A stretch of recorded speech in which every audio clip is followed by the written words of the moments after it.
آپ کو یہ معلوم ہے اور یہ آپ نے اخبارات میں پڑھا ہے کہ اس وقت امریکہ کی فوجیں شمالی اتحاد کے سر پر اپنے کندھوں کو رکھے، اپنے پیروں کو رکھ کے، ان کے کندھوں پہ سوار ہو کے کابل میں امریکن فوجیں داخل ہو گئی ہیں۔ یہ بھی آپ کو معلوم ہے کہ افغانستان کے اکثر و بیشتر حصے پر امریکی فوجیں اور برطانوی فوجیں،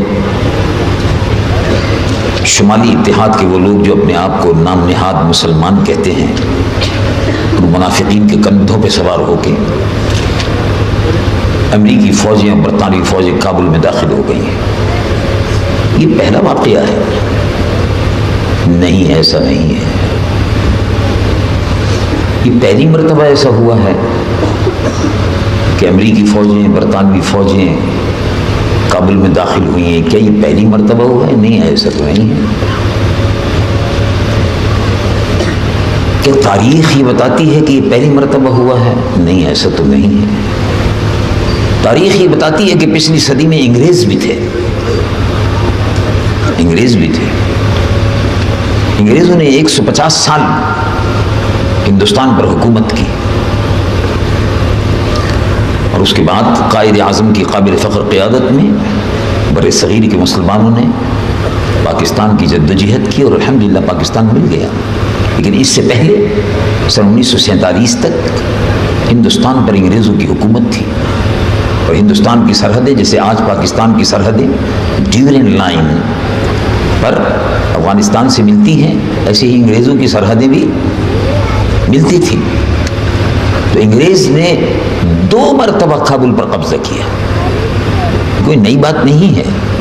بہت سے حضرات جو ہیں، اخبار کے رپورٹر جو ہیں، مجھے تعجب ہوتا ہے کہ اخبارات کے لوگوں کو تو بڑا یعنی مکمل تاریخ سے باخبر ہونا چاہیے، لیکن جو اخبار کے صحافی آتے ہیں وہ بھی تعجب سے کہتے ہیں اچھا، میں نے کہا بھائی تاریخ پڑھو۔ انگریز نے 150 سالہ عہد میں، حکومت میں 2 مرتبہ کابل پر اور قندھار پر قبضہ کیا۔ 3 برس تک انگریز کابل پر قابض رہے، اور اس کے بعد پھر کیا ہوا یہ بھی آپ نے پڑھا تاریخ میں۔ بر صغیر کی، ہندوستان کی تاریخ آپ مطالعہ کیجئے، بازاروں میں موجود ہے، بکتی ہے، معلوم ہے۔ بر صغیر کی تاریخ بالکل چھپی ہوئی ہے، چھپی بھی نہیں ہے۔ 3 سال کی مسلسل جدوجہد کے بعد افغانستان کے غیور مسلمانوں نے، جو محمود غزنوی اور شہاب الدین غوری کی اولاد ہیں، انہوں نے 3 سال کی مسلسل جدوجہد کے بعد 16,000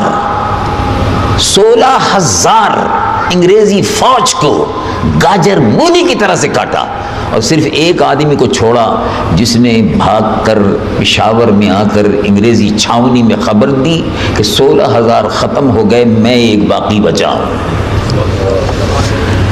تو کابل انگریزی فوجوں کا قبرستان بن گیا۔ تو اچھا یہی ہوا ہوگا تو چلو پھر ٹھیک ہے، 1 دفعہ تو یہ ہو گیا، 2 دفعہ انگریزوں نے قبضہ کیا، تو پھر تو اس کے بعد اب تو کابل چلا گیا۔ ہاں چلا گیا، کیا اس سے پہلے آپ کو یاد نہیں پاکستان بننے کے بعد بھی کابل پہ قبضہ ہو گیا تھا؟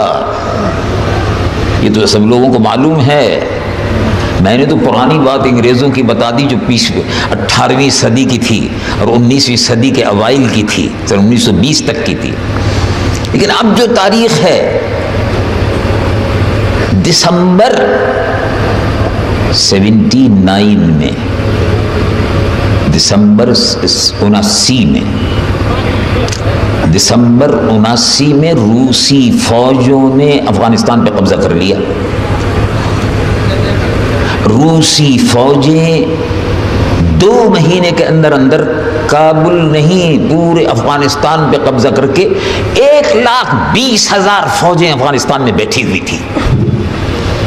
یہ تو تاریخ بتاتی ہے، یہ تو ہمارے سامنے کی بات ہے۔ یہ تو ابھی 20 برس پہلے کی بات ہے، 21 برس پہلے کی بات ہے، 21 برس پہلے کی بات ہے۔ یہ تو یاد رکھنا چاہیے میرے محترم بھائی کہ روس تو اب افغانستان کے برابر نہیں ہے۔ روسی افغانستان میں داخل ہوئے، 2 مہینے کے اندر اندر پورے افغانستان پہ قبضہ کر لیا، قبضہ کرنے کے بعد بیٹھ گئے، 1,20,000 فوج افغانستان پر قبضہ کر لیا، اور روسی خوشیاں منا رہے تھے، ناچ رہے تھے۔ کمیونزم، یہ کہہ رہے تھے کمیونزم کامیاب ہو گیا۔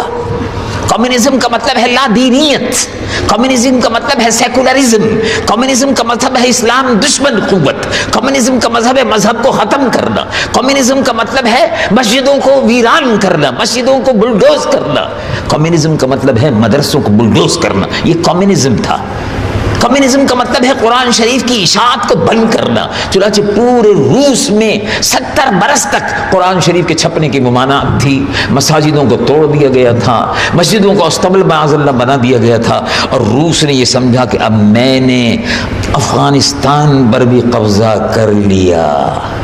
1,00,000 فوجیں بڑے اطمینان کے ساتھ روس میں بیٹھی رہیں، لیکن کیا ہوا؟ اطمینان سے بیٹھنا نصیب ہوا؟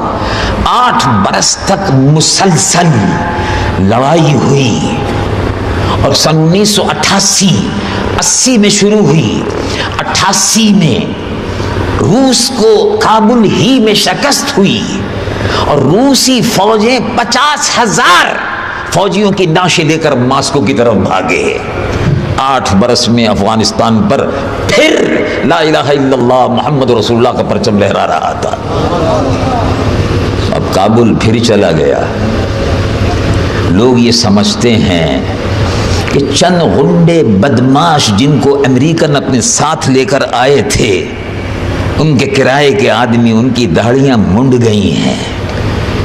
چند طوائفیں اور کنجریاں جو امریکن اور برطانوی لوگ اپنے ساتھ لے کر کابل میں آئے تھے، ان کنجریوں کو چادریں پہنا کے لائے تھے اور پھر ان کو اتارا گیا۔ تو لوگ یہ سمجھتے ہیں کہ اسلام اب افغانستان سے غائب ہو رہا ہے۔ لوگ شاید یہ سمجھتے ہیں کہ اب داڑھی جو ہے وہ اسلام سے، وہ افغانستان سے غائب ہو گئی ہے۔ ایسا نہیں ہے، ایسا نہیں ہے۔ یہ مسلمانوں کو دھوکہ دینے کے لیے، اسلام اور مسلمانوں کو بدنام کرنے کے لیے، اور یہ بتانے کے لیے کہ لوگوں میں کے دلوں میں اسلام سے نفرت ہے، یہ بتانے کے لیے یہ سارا پروپیگنڈا عیسائی دنیا اور یہودی اور ہندو مل کر کر رہے ہیں۔ دھوکہ نہ کھائیے۔ جس طرح سے روس کا قبرستان افغانستان میں بنا تھا، آپ اپنی آنکھوں سے انشاءاللہ دیکھیں گے کہ امریکہ کا بھی قبرستان بن کر رہے گا، اور جہاد جاری رہے گا۔ اللہ اکبر۔ افغانستان میں رسول اللہ کے صحابہ کے زمانے میں اسلام پہنچ گیا تھا، اور رسول اللہ کے صحابہ کے وقت سے لے کر آج تک اسلام موجود ہے، اسلام موجود رہے گا، اور اسلام زندہ ہوتا ہے ہر کربلا کے بعد۔ تو یہ تو کربلا ہے۔ افغانستان میں اس وقت مسلمانوں پر، اللہ کے نیک بندوں پر، نمازیوں پر، غازیوں پر بمباری ہو رہی ہے۔ انہوں نے 5 ہفتے تک بڑے صبر سے مقابلہ کیا، اس کی تو داد دینی چاہیے۔ مقابلہ تو دل ناتواں نے خوب کیا، اور اب اپنی حکمت عملی کے تحت وہ ہٹ گئے ہیں، اپنے مورچے تبدیل کر رہے ہیں۔ اس سے مایوس ہونے کی ضرورت نہیں ہے، پہلے بھی انہوں نے مورچے بدل دیے تھے۔ روسی فوجوں کو کہا آؤ بیٹے اچھی طرح سے آؤ، چلو ابھی دیکھتے ہیں تم کو۔ 8 برس میں 50,000 روسیوں کو مار مار کے قبرستان بھر دیے، ان کو قبروں کی جگہ بھی نہیں ملی۔ 16,000 انگریزوں کو مار مار کے بھس بنا دیا۔ افغانستان کی زمین کو انگریزوں سے پاک کر دیا۔ افغانستان خالص مسلمان ملک ہے جہاں 100% مسلمان رہتے ہیں۔ افغانستان میں محمود غزنوی کی اولادیں رہتی ہیں جس نے سومناتھ کے مندر کے بتوں کو توڑ دیا تھا۔